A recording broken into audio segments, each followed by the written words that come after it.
Ano ba naman? Papanawagan ha, MMDA! At ating Manila LGU, pakisili po. Ha? Harang lang po, harang lang muna. Kung hindi kaya hibayin, harang lang muna. Para walang harangan lang. Yung malaking bagay na po yan, ha? Alright? Aksyon Advante, Robert Tan, Roland Castro, tambalang walang inatasan. Una sa balitaan, Robert Tan at Roland Castro, Aksyon Advante. Uso sakit ngayon, ha? Tama ang dahil may sakit ngayon. Si partner Robert lang, nagkasakit, Oo, yung mga viral, ha?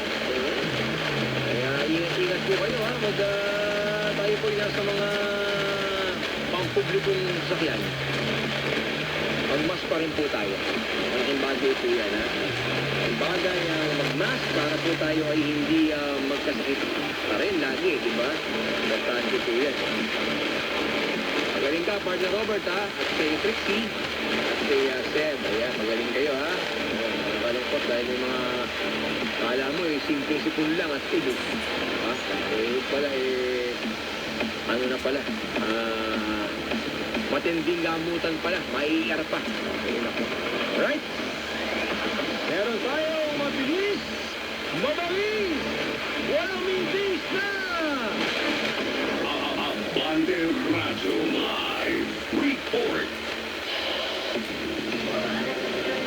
Abante tayo! Hoy! Di pa ready. Mamaya. Ready na! Ready na! Ready na! Abante tayo mula sa Palawan! Pagkuha ng building permit ng mga foreigner sa mga munisipyo sa Palawan dapat risiin para iwas pogo. Umabante sa balita si Abante Bato Correspondent Romy Lazales. Romy, pasok! Dapat umano na maging mabusisi at maging alert ang bawat local government unit o LGU sa lalawigan na upang bantayan ang mga banyagang papasok upang matiyak na hindi makakapasok ang Pugo operations.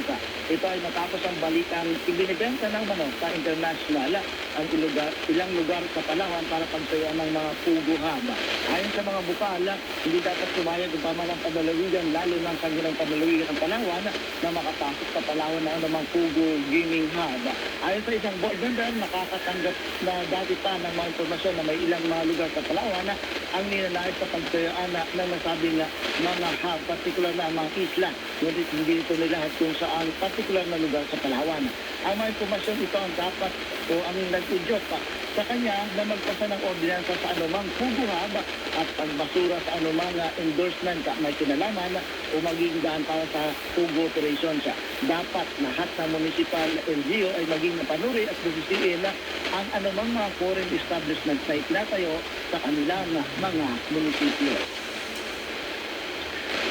Para sa Abante Radio mula sa Palawan, ako si Correspondent Romy Lozarez, unang sa balita at serbisyo. Maraming salamat, Abante Radio Reporter mula sa Palawan, Romy Luzarez. Tambalang walang inatasan. Una sa balitaan, Robert Tan at Roland Castro, Aksyon Advante. Alam ko, pati yung lalawigan ng Bulacan, gumawa na rin ng ordinansa, na binaban, ang mga pogo na yan. Marami ng mga lalawigan ang tumutugon para sa kanyang klaseng sa pogo. Binaban na nila sa kanilang mga probinsya. Di ba? Kaya, malaking development din. Tama naman, i-check talaga. I-check talaga dapat yung mga building permit, bago aprobahan. Bago naman talaga dapat may mga negosyong papasok, dapat bantayan. Silipin ng ating mga pamahalaang lokal ng iba't ibang lalawigan at lungsod. Yan. Napakarami pa yung mga scam ngayon, hindi matapos-tapos ang mga scam. Ang dami nagnanais na yumaman agad. Diba?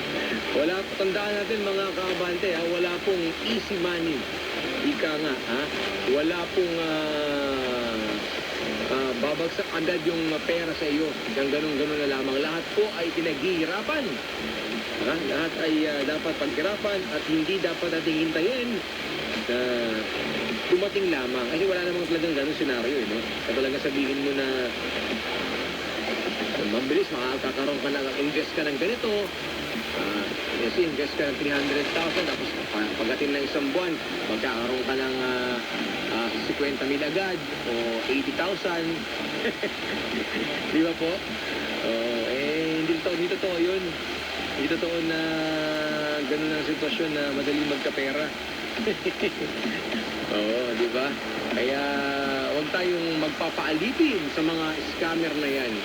Dahil yan ay aabusuhin lamang kasamantalahin yung konti nating ipon, yung ating konti na ipon para sa pamilya. Maigi pa, magnegosyo na lang kayo. Di ba kung talagang gusto niyo kumita pang dagdag bukod sa inyong mga hanap buhay, ha? Pwede magnegosyo. Ba't di kayo magtanim ng grocery? O kaya tayo kayo ng karinderya. Di balik agad ang pera sa inyo. Hindi yung mag-invest kayo sa kung saan-saan. Tapos aasa kayo na halimbawa sa buwan na meron kayong makukuha 50,000, 80,000. Hindi totoo yun. Matapos na nga ilang buwan, pagbibigyan ka isa, dalawang beses, pangayin na yung 300,000 mo. Wala na. Diba? Kumita na sila. Pinasakay ka lang. Tapos pinag-recruit ka. Mag-recruit ka ba? Diba? Yun ang mahirap po maraming mananamantala na akala mo ay mga totoong tao pero hindi naman pala. Ayan. Teka lang, meron tayong